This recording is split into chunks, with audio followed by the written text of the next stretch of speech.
সংগঠন বিভিন্ন বিষয় বিবেচনা করে আমাদের এই প্রস্তাব দেয়া হয়েছে। আমরা প্রত্যাশা রাখব আমাদের সচিব কমিটি দ্রুততার সঙ্গে কর্মচারীদের প্রাণের আকুতি, ন্যায্য অধিকার, নবম পে স্কেল 1:4, 12টি গ্রেড এবং সর্বনিম্ন 35,000 টাকার সুপারিশ করবেন, এটি আপনাদের কাছে প্রত্যাশা। মাননীয় প্রধানমন্ত্রী, আপনাকে সবিনয়ে বলতে চাই, অলরেডি আমরা 11তম পে স্কেল পাবার কথা। আজকে আমরা নবম পে স্কেল আপনার সরকার আমাদেরকে দিবে। আমাদের শ্রদ্ধেয় নেতা সিনিয়র ভাই এম এ হান্নান ভাই তার বক্তব্যে বলেছেন, আপনার মা আমাদের বিএনপির সাবেক চেয়ারপারসন, সাবেক 3 বারের প্রয়াত প্রধানমন্ত্রী আপসের নেত্রী খালেদা জিয়া আমাদের নেতৃবৃন্দকে কর্মচারীদের পক্ষে কথা বলার জন্য আমাদের সিনিয়র নেতৃবৃন্দকে স্থায়ী পাস দিয়েছিলেন, কর্মচারীদের বিভিন্ন বিষয় গিয়ে যেন তাকে অবহিত করতে পারেন।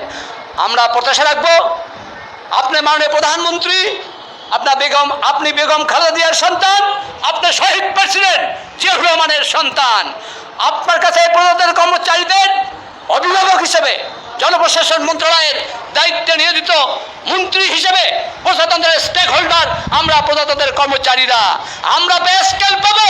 আপনি অনতিবিলম্বে আমাদের প্রজাতন্ত্রের কর্মচারীদের প্রতিনিধিকে ডেকে আমাদের সাথে আলাপ করে আপনার বিচার বিবেচনায় বিশ্লেষণ করে আপনি মাননীয় প্রধানমন্ত্রী হিসেবে আমাদের নবম পে স্কেল 1:4, 12টি গ্রেড, সর্বনিম্ন 35,000 টাকায় আপনি লক্ষ লক্ষ কর্মচারীর সামনে এসে ঘোষণা দিবেন।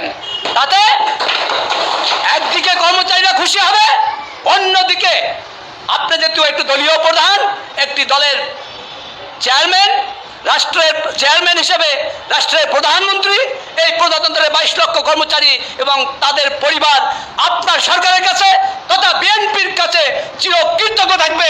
আপনার মা যেমনিভাবে 3 বার ক্ষমতায় ছিল, আমরা যাব আপনি মাননীয় প্রধানমন্ত্রী হিসেবে, বিএনপির চেয়ারম্যান হিসেবে বারবার বাংলাদেশের ক্ষমতায় থেকে বাংলাদেশের উন্নয়নের কাজ করবেন।